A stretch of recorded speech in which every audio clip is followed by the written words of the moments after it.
auzu billahi mina seytaani rajiimi bismillahi rahmaani rahiimi asalaamaaleykum wa rahmatullahi wa barakaatuhu. Ginnaaw bi ñu sant yàlla julli ci yonentam ba Seydina Muhammad sallallahu alayhi wa sallam fooy mën a nekk ñoo leen di jaar di leen ñaanal jàmm ak gudd fan wér xéwal yaatu defar àdduna ak àllaxira rawatina yéen ñi amatu ci Daaru Salaam Sifaaw. Daaru Salaam Sifaaw dana seet bu la seetlee wax la sarax wala wax la sa càngaay foo ma dem defe ci ko fa nga dem defe ci ko fa. lii nag day dox ci koo xamante ni dangaa nekk ci béréb te bëgg a sax fa béréb ba bëgg faa yàgg ku koy def nag na nga fekk nag nga nekk bëgg a nekk ci béréb ba wala nga bëgg faa yàgg ku mel ni ko yor place di bañ a jóge ci place ba wala nga ne ci kër di bañ a jóge ci kër ga na fekk nag nga moom kër ga wala nga fekk tamit nga moom place ba ndax place jàmbur moom bu la ko luyee bu ko borom soxla boo fay da ko war a jël. bu fekkee tamit da ngaa ne ci kër tamit location ci kër ga boo fay tamit borom kër ga da ko war a jël ngay fay bu fekkee da ngaa ne ci jafe-jafe nag boo toll ab diggante mën ngaa def lii boo lijjantee fay ko ndax wax day leer waaye ne ci yëfu jàmbur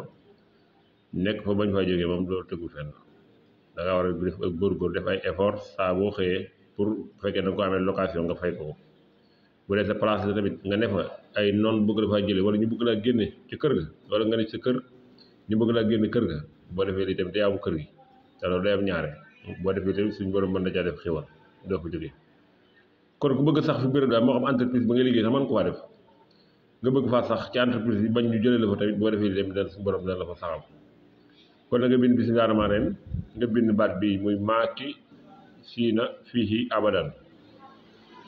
gis nga ko ni maaki siina fiihi abadan moom ngay bind mim gi da nga gis moom ngay ubbi mim gi ngay ubbi boo ko ubbee ba mu yaatu nii nga gis sa tur ngay dugal fii gis nga ko sa tur yow mi bëgg a sax foofu sa tur ngay bind nga dugal ko fii boo ko bindee nga lem ba mu jekk nga wax ko fenn nga suul ko fa ci béréb bi moo xam ci kër gi la moo xam ci place bi la nga def ko fa suul ko fa ci kàttan suñu borom de kenn du la ko mën a jële de kenn du la ko mën a génne kon moom ngay def bu fekkee yaa am kër gaa ci gën nag bu fekkee place ba tamit da nga faa moom te xam ne da ngaa nekk ay jafe-jafe bañ borom génn la ci mën nga koo def waaye nag boo jafe-jafe jàllee fayal borom xaalisam ndax nit ki lu mu amee moom da ko war a fay kon na nga bind maaki siina fiihi abadan boo ko def ci kàttan suñu borom xéwal dina ci am lool